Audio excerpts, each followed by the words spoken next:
So hi, this is Nick Williams again, sitting here with Jeff. Hi Jeff, how you doing? Good, mate. Good. Yeah. So we said we'd have a little talk about leadership. You know, Yeah. because most of us bemoan the lack of, you know, I suppose what most of us would call kind of inspiring leaders in the world. Yeah. You know, probably most of us can count the number of people we find inspiring on one hand. Yeah. So, you know, let's have a little conversation about, well, why is that? You know, what do you think even leadership is? How do you define leadership? And how do each of us that are wanting to make our bit of difference in the world, how do we step into greater leadership in our lives?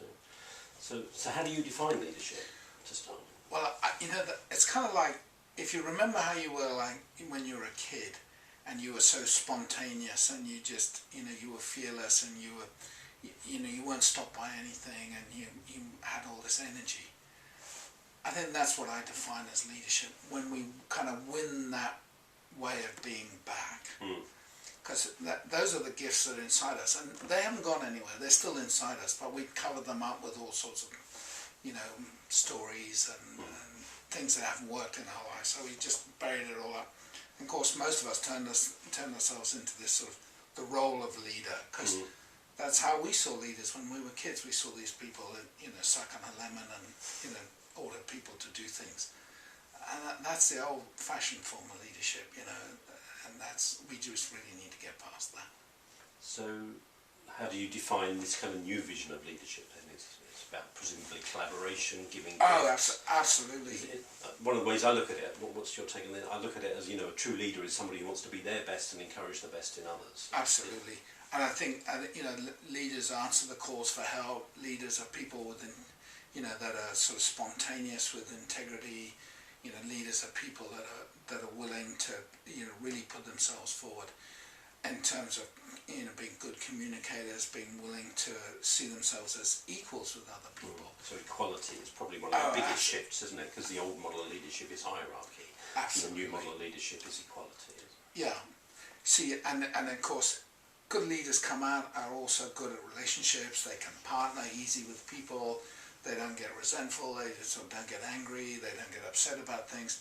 Because the main thing about a leader is you've got to be willing to put yourself forward. So if you have any buried stuff and secrets or things like that in your life, what you'll do is you'll always fear taking that leadership position in case all this... Found out. You get found out. Triggered. Yeah, as we're seeing in the press today. So for you, leadership isn't about position, is it? Oh no, not at all. I think it doesn't matter where you are in a group of people. It's always what makes a group co-creative. It's like everyone gives, you know, of what they've got to give to the group. And so that's an act of leadership by everybody. They contribute to the group. And, okay, one guy might be the most senior or the oldest or the furthest down the track. It doesn't make them any better. But it's just your giving in that. And when you have a group like that, it becomes really exciting to be part of. Because everyone's just contributing, things are easy, you overcome obstacles easily. But it is that giving. And the thing that blocks most of that, of course, is all the competition and, you know, all the role playing and people being inauthentic and stuff like that. So you work a lot with leadership around the world, don't you? Well, absolutely. I mean, it's essential that everyone gets to the, you know, understand what it is and gets to this place. Whether it's just their relationships, a leadership relationship, you know, it inspires other people. They look at you and your partner and they just, you know, you give people hope. You know. So do you see that as part of the job description of being a leader, is to give hope and give direction? Oh, absolutely, and clarity, and really to help other people. And I think what it is once you embody a particular gift, as soon as you do that, and you can then empower other people to, you know, do the same.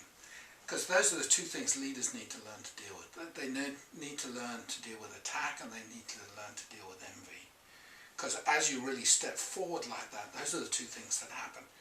You can see that in the press every day. We're always attacking our leaders. They're not doing it right, And that's what will happen to us when we get it's not totally a good sales job for being a leader, is it? You know. Yeah. Cue attack. Absolutely. Sign up here. Absolutely. You know, the Japanese have that proverb, you know, the nail that sticks out furthest is always the one that gets hit. So how do you motivate and inspire people to want to step into leadership? Well, you know, you teach them and you act as a role model for them so that they can, you know, say, well, actually you can be a leader and you can learn to deal with attack and you can learn to deal with envy. And attack, people who are attacking you are actually just asking for your help. So as long as you don't attack or run away, then you really help them. They'll become your best friends if you can avoid that. The second thing is the envy thing is once you start being successful and powerful and all those good things, people will envy you. And especially in this society, in the British society, we love envying people. You know, but now you can learn, actually I can teach you how to be like this. I can teach you to be abundant. I can teach you how to be successful. I can teach you how to be in a good relationship. So when you empower them, then they no longer envy you. That's great.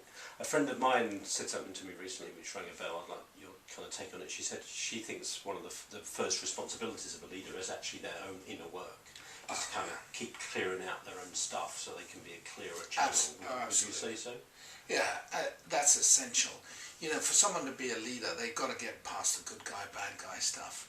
You know, if you're still caught in that, you know, trap, which actually most of us are caught in, but then you know, if you're trying to sort something out as a leader, take a leadership position, and you start doing good guy, bad guy, well, you're not going to reach a solution.